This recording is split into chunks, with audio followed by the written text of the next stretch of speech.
Hello friends, good afternoon. चलिए देखते हैं निफ्टी बैंक निफ्टी में कल के दिन क्या हो सकता है। पहले वन डे की कैंडल पे हम लोग देखेंगे कि बैंक निफ्टी में कल के दिन क्या हो सकता है। बैंक निफ्टी देखा जाए तो अभी कम से कम अगर लोज से देखा जाए तो हम लोगों ने कम से कम 4000 पॉइंट की रैली देने के बाद में एक पॉज मोड में आ चुके हैं। पिछले 4 दिनों से मार्केट इसी बीच में घूम रहा है और अगर इसके ब्रेकआउट के बाद में अगर इसके ऊपर मार्केट जाता है तो हम लोगों का इजीली जो टारगेट होगा वो 48,000 का हम लोगों को नेक्स्ट टारगेट जो होगा हमारा 48,000 का देखने को मिल सकता है। और अगर इसके नीचे मार्केट आता है, मान लीजिए 46,500 के नीचे मार्केट आता है, तो हम लोगों को एक डाउनफॉल का फिर से एक देख सकते हैं। 44,800 के आसपास हम लोग यहाँ पे मार्केट हम लोग देख सकते हैं। ये वन डे की कैंडल पे है, ठीक है। बाकी हम लोग 15 मिनट की कैंडल पे देख लेते हैं कि कल के दिन मार्केट में क्या हो सकता है। 15 मिनट की कैंडल पे अगर देखा जाए तो एक तीन तीन दिनों से जो ये कंसोलिडेट कर रहा है मार्केट एक ही जगह पे, इसका ब्रेकआउट के पास में ही मार्केट है।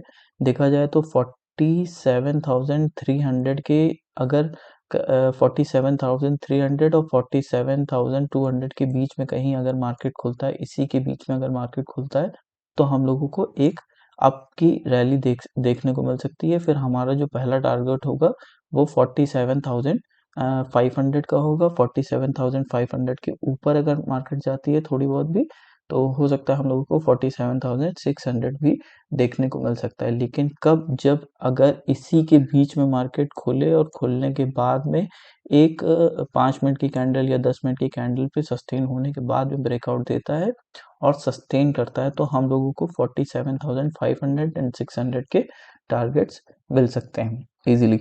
और देखा जाए अगर इसमें कहीं न कहीं किसी वजह से मान लीजिए अगर ये फिर से सपोर्ट के पास में अगर खुल जाता है मार्केट, 46,800 या 900 के पास में अगर मार्केट खुलता है, तो हम लोगों को वेट एंड वॉच करना पड़ेगा कि यहाँ पे क्या होगा। बस ये है कि अगर इसके ऊपर 46,800 के ऊपर अगर फिर से जाता है तो धीरे-धीरे हम लोगों को अपसाइड ही देखने को मिलेगा। लेकिन अब यहाँ पे अगर किसी वजह से गैप डाउन खुल गया, गैप डाउन खुलने के बाद में अगर ये मार्केट ऐसे जाती है, तो हम लोगों को फिर से यहाँ पे नहीं लेना है कि कॉल यहाँ पे ले लिए। फिर हम लोगों को यहाँ पे एक चैनल बनाते हुए अगर दिख गया, जैसे 15 मिनट की कैंडल, 20 मिनट 15 मिनट की कैंडल पे अगर सेकेंड हाफ में मार्केट फिर से यहाँ पे इसके ऊपर जाती है, तो हम लोगों को एक आपकी रैली 47,500 को देखने को मिल सकता है। बाकी हम लोग निफ्टी भी देख लेते हैं। निफ्टी में वन डे की कैंडल पे पहले हम लोग देख लेते हैं कि वन डे की कैंडल पे क्या हो सकता है। वन डे की कैंडल पे अगर मार्केट में देखा जाए तो एक ब्रेकआउट देने के बाद में पॉज में आया। ये जो हमारा है फ्लैग एंड पोल पैटर्न है, इसका ब्रेकआउट दे चुका। अब ये ब्रेकआउट के ऊपर अगर इसके ऊपर 21,000 के ऊपर अगर मार्केट जाती है तो हम लोगों को दूसरा जो टारगेट होगा 21,100 का, फिर उसके बाद में 21,200 का भी टारगेट हम लोगों को देखने को मिल सकता है। लेकिन ये यहाँ पे सस्टेन होना चाहिए, 21,000 के ऊपर सस्टेन होगा। सस्टेन होने के बाद में जैसे ही 21,000 के ऊपर मार्केट सस्टेन होता है तो न्यूज़ चैनल और हर जगह सब मतलब पॉजिटिव न्यूज़ की वजह से लोग यहाँ पे इन्वेस्ट करेंगे, जिसकी वजह से एक रैली हम लोगों को फिर से ऊपर देखने को मिल सकती है। और अभी 15 मिनट की कैंडल पे हम लोग देख लेते हैं कि निफ्टी में कल के दिन क्या हो सकता है। ये देखा जाए तो तीसरे दिन, 2 दिन के बाद तीसरे दिन मार्केट ने अभी ब्रेकआउट दिया है। ब्रेकआउट देने के बाद एक छोटी सी प्रॉफिट बुकिंग आई। यहाँ से प्रॉफिट बुकिंग आने के बाद में यहाँ से फिर से यू टर्न लिया है मार्केट ने, एक वी शेप रिकवरी हुई है। वी शेप रिकवरी के बाद में अगर हम लोग देखते हैं तो 21,000 के ऊपर अगर मार्केट जाता है तो हम लोगों को एक छोटा-सा टारगेट यहाँ पे 21,040 का मिलेगा। 40 के बाद में अगर जाता है तो हम लोगों को 21,100 का टारगेट कल के लिए देखने को मिल सकता है। बाकी अगर किसी वजह से यहाँ पे इसके बीच में गैप डाउन खुल जाता है या मान लीजिए मार्केट यहीं खुलता है, खुलने के बाद अगर जाता है तब 5 मिनट 10 मिनट की कैंडल वेट करने के बाद अगर मार्केट ऊपर जाती है तो हम लोगों को एक टारगेट ऊपर के लिए मिल सकता है। हमारा जो पहला टारगेट होगा 21,040 का, सेकंड टारगेट होगा हमारा 21,100 का। और मान लीजिए किसी वजह से गैप डाउन हो जाता है, गैप डाउन देने के बाद में अगर ब्रेकआउट देता है तो हम लोगों को यहाँ पे वेट करना है, जैसे मैंने बैंक निफ्टी में बताया। लेकिन हमारी कोशिश जो रहेगी वो बैंक निफ्टी में रहेगी, क्योंकि बैंक निफ्टी में हम लोगों को एक अच्छा खासा ब्रेकआउट देखने को मिल गया है।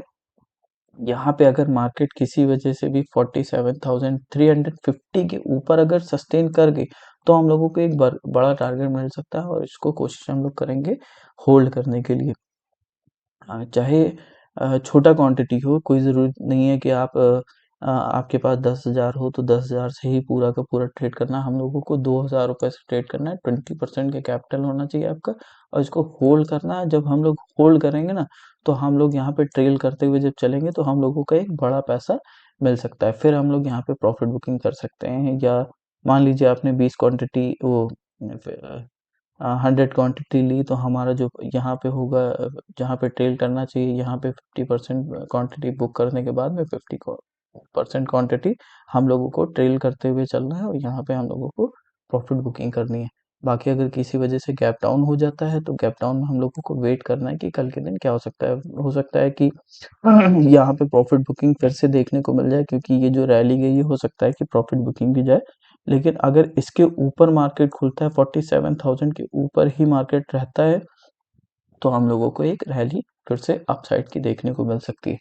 बाकी आप लोगों को ये वीडियो कैसी लगी, लाइक करिएगा, उसके लिए कमेंट करिएगा और सब्सक्राइब करिएगा। Thank you so much. जय हिंद।